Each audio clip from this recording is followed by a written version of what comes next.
त्याप्रमाणे पातक करणे, वज्रलेप होणे अभक्तासी, वज्रलेप होणे अभक्तासी, वज्रलेप होणे अभक्तासी, नाही जासी भक्ती तो पतित अभक्त, हरीसी न भजत दैवहत, हरीसी न भजत दैवहत,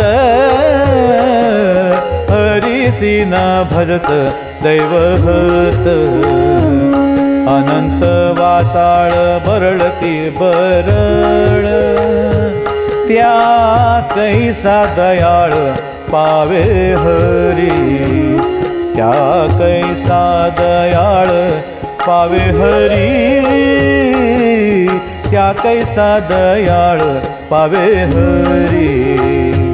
ज्ञानदेवा प्रमाण आत्मा निधान, ज्ञानदेवा प्रमाण आत्मा निधान, ज्ञानदेवा प्रमाण आत्मा निधान, सर्वा घटी पूर्ण एक नांदे, सर्वा घटी पूर्ण एक नांदे, सर्वा घटी पूर्ण एक नांदे.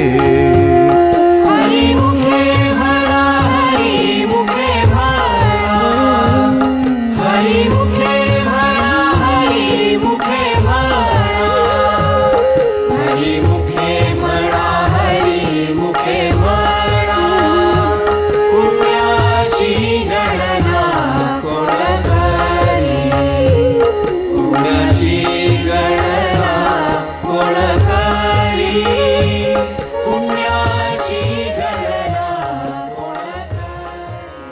In the first stanza of this Abhang, Sri Jnaneshwar Maharaj says that those who are abhakta, that means without devotion, commit sins as massive as mountains. And those sins are like Vajralepa, that means a type of indelible mark, and they do not perish. Sri Jnana Mahabali further says that those who do not engage in devotion of Sri Hari, that is Lord Vishnu, become patita, that is degenerate in life, meaning they go astray.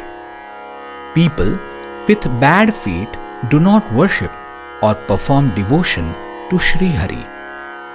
Further, Sri Jnanadev Maharaj says that those who indulge in futile and endless chatter, especially those who talk meaninglessly and without experience, how will they attain the merciful Sri Hari?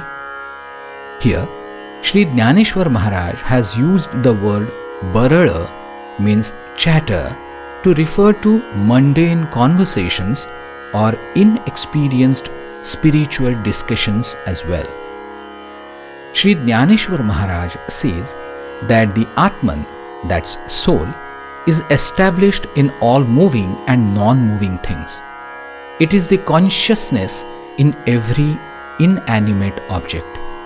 The Atman, fully established in everyone's heart, is the one and the same. Therefore, chant Sri Hari's name all the time. Hari mukhe bhana, Hari mukhe bhana, punyachi ganana kona kari. Hari मुखे